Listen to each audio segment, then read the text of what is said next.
Today I'm going to talk about 5 tips that have helped me improve my guard, specifically De La Riva in no-gi jiu-jitsu. This was supposed to be tip number 3, but it really leveled up my De La Riva game and I can't wait to share it with you. So let's go ahead and make it tip number 1. Stop trying to get to single leg X.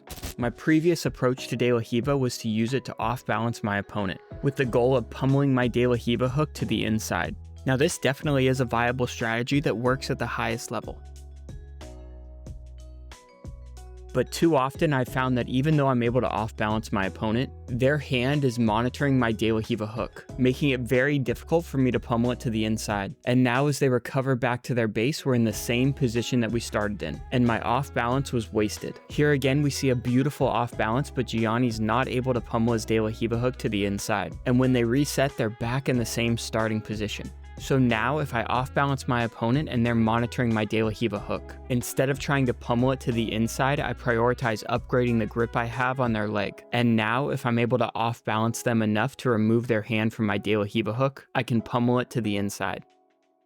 Or if they're stubborn with the grip on our De La Riva hook, we can look to invert and begin to attack. Which sets us up nicely for tip number 2 that Levi used to break the internet with this leg lock entry. And in my opinion, the key to this entry was Levi's control over the secondary leg. When we enter into a backside leg entanglement, our opponent is likely going to backstep. And you can see the leg entanglement is already falling apart. So people have started to come up with some clever ways of controlling that secondary leg, making it hard or at least slowing down the defender's backstep.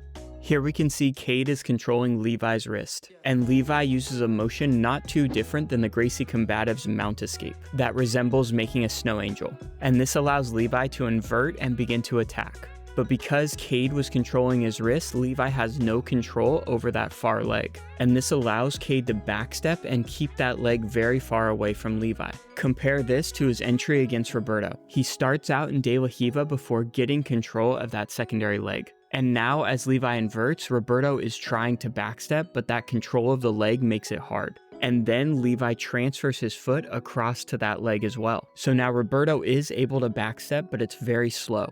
And his leg is much closer than Cade's, which allows Levi to complete this beautiful entry into the legs. So tip number 2 from De La Riva is to control the secondary leg. It's a great way to destabilize your opponent and can lead to beautiful leg entries. Whenever you go to attack someone's leg, 90% of the resistance on the leg you're attacking comes from the other leg. That's so important, I'm going to say it to you again. Sorry John, no time, we gotta move on to tip number 3, which is to stop using butterfly hooks. People are getting very good at this inside camping thing, and by playing De La Riva with a butterfly hook, you're encouraging it. So you'll notice Levi's foot is not acting like a butterfly hook, and instead he's using it to press against his opponent. And he uses this to create space and recover, and set up that beautiful leg entry we just broke down. Here again we see Levi working from De La Riva, and Cade's able to defend and begins pressuring forward. But Levi does not let Cade step over his foot, and this allows Levi to use that foot to off-balance Cade very effectively and immediately begin chasing that secondary leg. Now it's not quite De La Riva, but here again we see Victor Hugo recovering his guard and not letting Nicky step over his foot, and instead uses that foot to push against Nicky to off-balance him and set up his attacks. But if you let them step over your foot, forcing you to play with a butterfly hook, now it can start to get a bit gray on whether you're attacking from De La Riva or they're passing from headquarters. And people are getting very heavy these days from headquarters, and it's likely going to be difficult to off-balance them.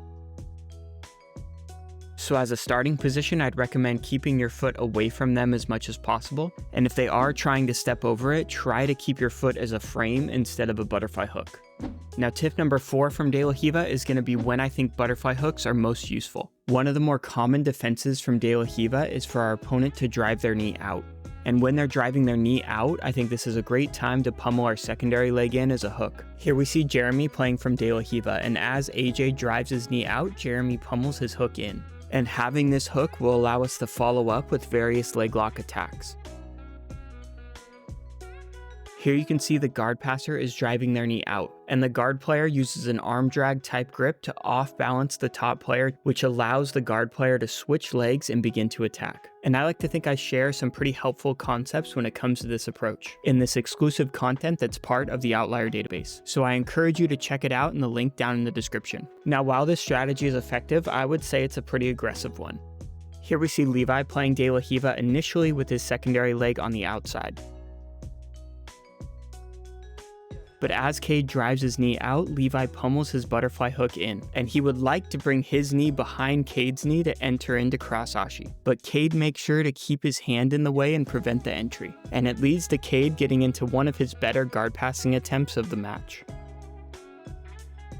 Here again we see Luke preventing the same entry, and once he starts to get off balanced, his hand drops immediately to the hip to prevent the entry into cross-ashi. So although I would say this strategy is effective, it can be a bit risky. There's nothing wrong with once you start feeling your De La Riva hook being compromised to just focus on retaining your guard. This is not a very salvageable position for my De La Riva. Generally, I now have to actually forget about playing De La Riva for a moment, focus on guard retention, framing, and pummeling my feet back. However, if you want to be a bit more aggressive as you take your De La Riva hook and high leg it over, you can look to transition into the false reap. Here we see Taylor getting smashed a bit from De La Riva, so he brings his secondary leg to the inside as he high legs his De La Riva hook over to retain his guard, and then we see his arm come in to secure the false reap and enter into the legs. Here you can see Diego Pato using the same concept to employ a different technique. Instead of high-legging over into the false reap, he high-legs over to enter into the far leg, and he's able to get the outside heel hook finish.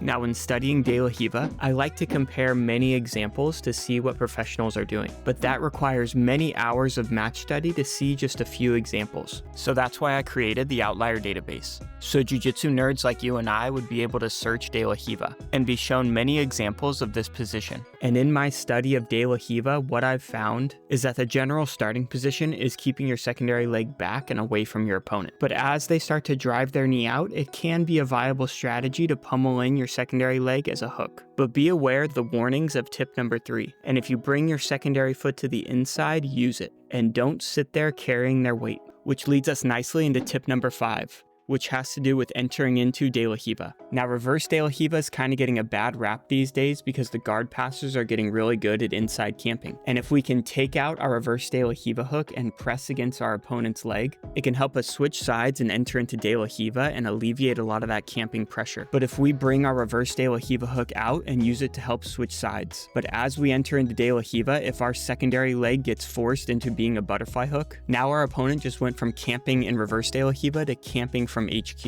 and Kynan displayed this sequence beautifully throughout his ADCC run.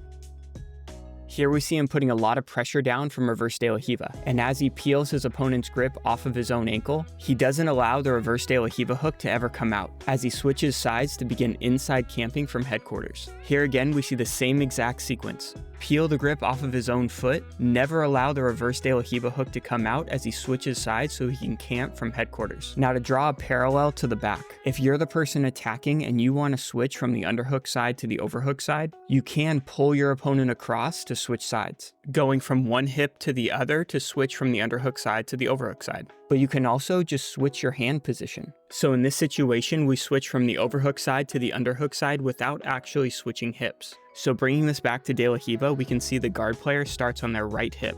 And as they switch from reverse De La Riva to headquarters, they end up on their left hip. So as they've switched positions, they've also switched hips. But Kynan's also extremely good at switching sides without switching hips. We can see the guard player is playing reverse De La Riva from their left hip. And as they free their reverse De La Riva leg, instead of switching sides by switching hips, the guard player is still on their left hip, but now Kynan's gone from camping in reverse De La Riva to camping in headquarters. Here we see again another example of Kynan switching from reverse De La Riva to headquarters without switching hips. So after looking at all these examples, what I'm trying to do as the guard player is 2 things. Number 1 is we want to be the person who's initiating the switch of sides. If the guard passer is the one initiating the switch, it's likely going to lead to them getting deeper into a guard pass and us carrying their weight. This takes me back to a conversation I had with Greg Sodders, where we talked about whether or not something is good or bad. So when we ask a question like, is it good to switch sides when attacking from the back? The answer would be, it depends who's forcing the switch. Is the attacker forcing the switch to free up their stranglehand so they can get the rear naked choke? Or is the defender forcing the switch to facilitate their escape?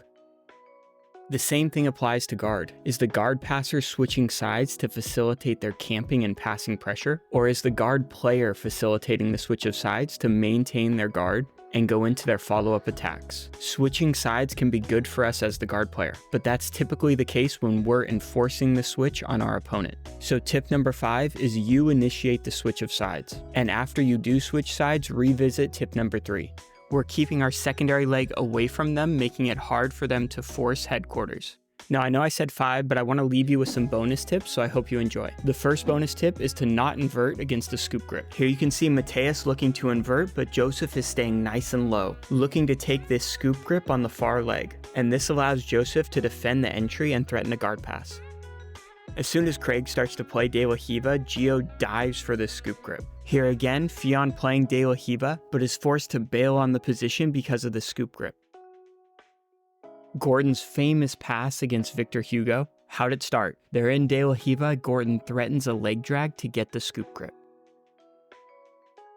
Now this is from reverse De La Riva, but I think it paints the picture well. As Diego inverts, his partner takes a scoop grip, and if Diego were to just complete the inversion, that scoop grip would probably lead to his opponent countering. And about halfway through, the inversion stops. And in my opinion, this is not the top player stopping the inversion, it's the bottom player, purposefully not completing his inversion as he works to pummel his legs back into a more favorable position. Here we see Gianni using a nice off balance to set up his inversion, and his opponent has an Achilles grip, and Gianni continues his inversion to take the back. But in this example, as Gianni hits that nice off balance from De La Riva, his opponent switches to a scoop grip, making it risky for Gianni to continue to invert. So the point is, if the top player gets a scoop grip on us from De La Riva, this is bad. And if we try and invert against this scoop grip, it's going to be very bad. So the first bonus tip is to not invert against a scoop grip. The second bonus tip is, from De La Riva, the first direction of attack is towards the back. My aim almost always when I get to De La Riva in no-gi is try to circle towards the back.